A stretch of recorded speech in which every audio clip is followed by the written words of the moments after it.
Pagkatapos magkasala sina Adan at Eva at mapalaya sa halamanan ng Eden, nagsimula ang isang bagong yugto sa kasaysayan ng sangkatauhan. Ito ang dispensasyon ng konsensya. Sa panahong ito, alam na ng tao ang mabuti at masama, ngunit sapat ba ang konsensya upang pigilan ang kasalanan? Alamin natin sa pag-aaral na ito. Dahil sa kanilang pagsuway sa utos ng Diyos, sina Adan at Eva ay pinalayas mula sa halamanan ng Eden. Hindi na sila namuhay sa kalagayang walang kasalanan. Mula rito nagsimula ang bagong dispensasyon. Sa pagkakataong ito, ang tao ay mayroon ng kaalaman tungkol sa mabuti at masama. Mayroon na siyang konsensyang nagpapaalala kung ano ang tama at mali. Ngunit ipinakita ng kasaysayan na ang konsensya lamang ay hindi sapat upang pigilan ang tao sa kasalanan. Ang kaalaman ay hindi otomatikong nagdudulot ng pagsunod. Hindi nagtagal, nakita agad ang bunga ng makasalanang puso ng tao. Sa halip na magsisi, pinili ni Cain ang inggit at galit hanggang sa pinatay niya ang sarili niyang kapatid na si Abel. Ito ang unang pagpatay na naitala sa kasulatan. Mula sa panahon ni Cain, lalo pang dumami ang mga tao sa ibabaw ng lupa. Ngunit kasabay ng pagdami ng populasyon ay ang mabilis na paglaganap ng kasamaan. Ang kasalanan ay hindi na lamang ginawa ng ilan, kundi naging karaniwang pamumuhay ng sangkatauhan. Sinabi ng Genesis 6:5, at nakita ng Panginoon na ang kasamaan ng tao ay laganap sa lupa, at ang bawat haka ng mga pag-iisip ng kanyang puso ay palaging masama. Nakikita ng Diyos hindi lamang ang ating ginagawa, kundi maging ang laman ng ating puso. Dito malinaw nating makikita ang kabiguan ng dispensasyon ng konsensya.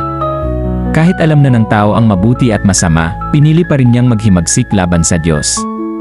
Ang problema ay hindi ang konsensya, kundi ang makasalanang puso ng tao.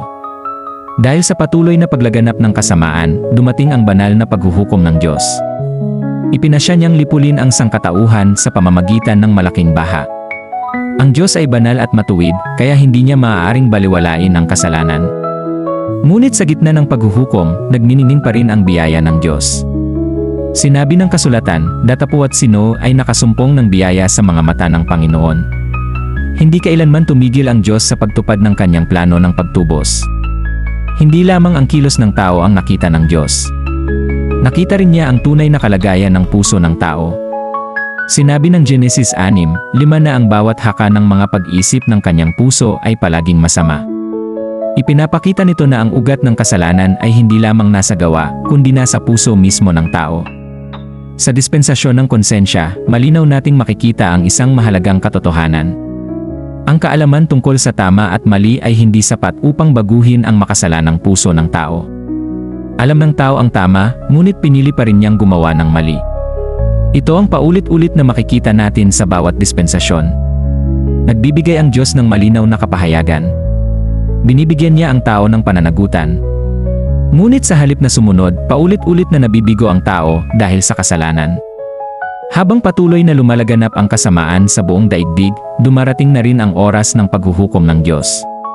Ang kanyang kabanalan ay hindi maaaring makipagkompromiso sa kasalanan magpakailanman. Dahil sa patuloy na kasamaan ng sangkatauhan, nagpasya ang Diyos na hatulan ang buong daigdig. Ang kanyang kabanalan ay hindi maaaring makipagkompromiso sa kasalanan. Ang paghuhukom ay hindi bunga ng kapritso, kundi ng kanyang ganap na katarungan. Ngunit sa gitna ng nalalapit na paghuhukom, may isang taong nakasumpong ng biyaya sa paningin ng Panginoon. Sinabi ng Genesis Kabanatang 6, Talatang 8, Datapuat si Noe ay nakasumpong ng biyaya sa mga mata ng Panginoon. Sa gitna ng kadiliman, nagniningning pa rin ang biyaya ng Diyos. Sa pananampalataya, sinunod ni Noe ang utos ng Diyos at itinayo ang arka. Bagamat hindi pa bumabagsak ang ulan, nagtiwala siya sa salita ng Diyos. Ang pananampalataya ay kumikilos batay sa sinabi ng Diyos, hindi sa nakikita ng tao. Nang dumating ang takdang panahon, pumasok si Noe, ang kanyang pamilya, at ang mga hayop sa loob ng arka. Pagkatapos nito, ang Diyos mismo ang nagsara ng pintuan. Isang malinaw na larawan na ang kaligtasan ay gawa ng Diyos at hindi ng tao. Pagkaraang isara ng Diyos ang pintuan ng arka, dumating ang araw ng kanyang paghuhukom. Bumukas ang mga bukal ng kalaliman at ang mga durungawan ng langit. Nagsimulang bumuhos ang ulan sa ibabaw ng lupa. Patuloy na bumuhos ang ulan hanggang sa matakpan ng tubig ang buong lupa. Ang paghuhukom ng Diyos ay ganap at makatarungan. Ang kasalanan ay may kaparusahan.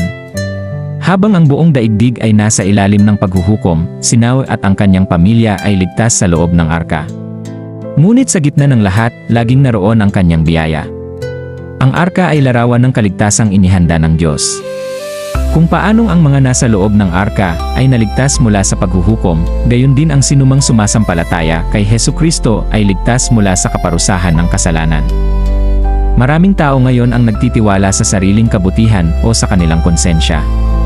Ngunit ipinakita ng Biblia na hindi sapat ang konsensya upang iligtas ang tao. Ang kailangan natin ay ang biyaya ng Diyos sa pamamagitan ng Panginoong Hesukristo.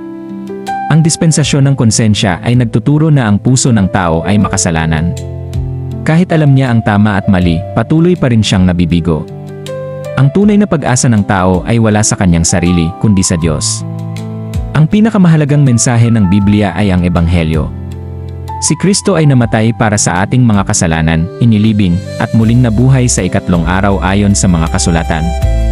Ang sinumang sumampalataya sa Kanya ay may kapatawaran ng kasalanan at buhay na walang hanggan bilang kaloob ng biyaya ng Diyos. Huwag lamang tanggapin ang aming sinasabi. Buksan niyo ang inyong Biblia.